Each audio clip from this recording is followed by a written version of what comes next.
Pleasure to meet all at last, and welcome back to Nerf Secrets Revealed.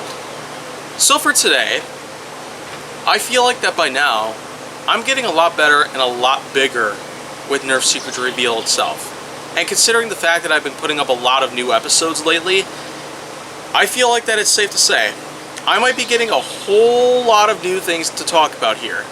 I'm really brainstorming here left and right. But for now, I might as well go ahead and talk about something rather depressing about Nerf itself.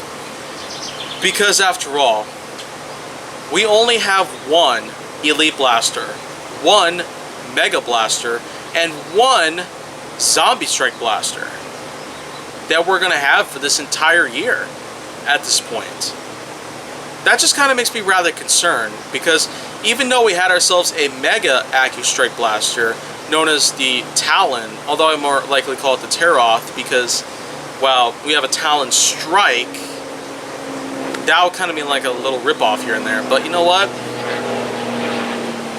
Other than all that, I would just like to find out exactly why Hasbro is starting to not put its eyes on the Elite Zombie Strike and Mega lineup, because those three lineups were very awesome for what they were.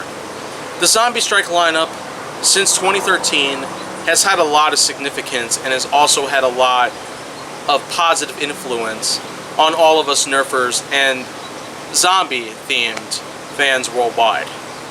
The Mega lineup was another pretty big innovation here and there because, of course, as I mentioned earlier, the Centurion was kind of a flop at the time. But looking back on it, it was actually a pretty awesome blaster. Probably for its time, being that it was the first in the entire series. But looking at it now, the Mega lineup is only having one blaster in particular called the Moto Strike, which also has its own clip system. And in another episode of Nerf Secret Revealed, I have actually talked a lot about this, so be sure to check that one out. But for now, I just got a few questions here and there, because after all, we have already lost a lot of big series to Nerf itself. We've lost certain series like the Doomlands lineup, the Alien Menace lineup, the Rebel lineup, and we've also lost ourselves a few different Super Soaker based lineups.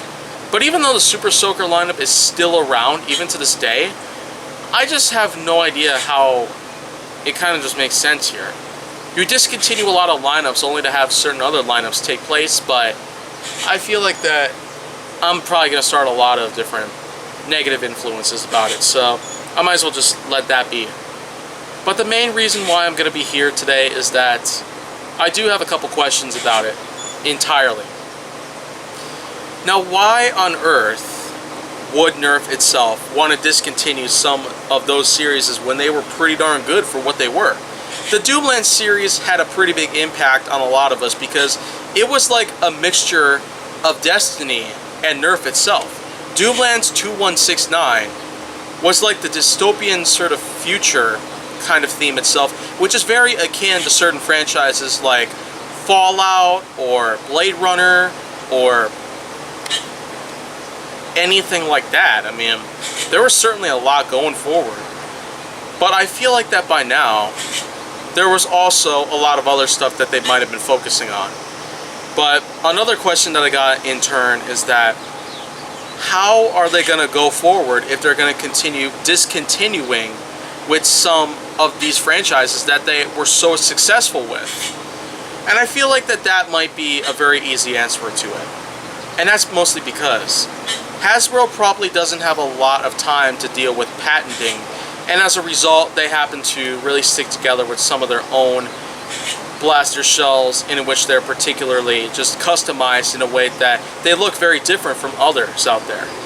Competitors of all sorts are always trying to rip off Nerf in different ways, but there were also times that Nerf has also ripped off them. Like at one point, if the Flip Fury came out, it looked very similar to the Zuru X-Shot, and that was kind of strange in particular. But I'd say at the time, it probably was a pretty controversial subject out there. But thinking about what's going on today, I feel like that many people out there who recognize the brand itself for what it is, Nerf has certainly had a lot of things to do in this time of age. But seeing that we've only had 3 blasters from 3 different lineups, and even though the Mega AccuStrike blaster, the Teroth was another big thing out there, the Moto Strike, Ghoul Grinder, and Shell Strike, those are pretty much the only ones from those lineups that we got here in 2020. But then again, considering how we're only 5 months throughout the entire year of 2020, there might be new things that might pop up here and there, but so far I haven't noticed anything new. But of course I will eventually find out if there is going to be something else coming in 2020 that will be in those lineups, and well, it might make this episode completely useless, so you might not want to look back at it at some point in the future. But you know what? I'd say this was a pretty good filler for what it was, because I just needed to ask, why did Nerf have to do some things out there, like discontinue some of those lineups that they've had, which were pretty successful at the time. But then again, I feel like that a lot of answers might come in that I might not find so thrilling here and there. They might be dark, they might be strange, they might be pretty shocking or whatnot, but I feel like I might as well just let that be for a little while. But if you want to see more, go down to my channel. Make sure that you like, subscribe, comment, follow me on social media, and stay on the Hollywood side.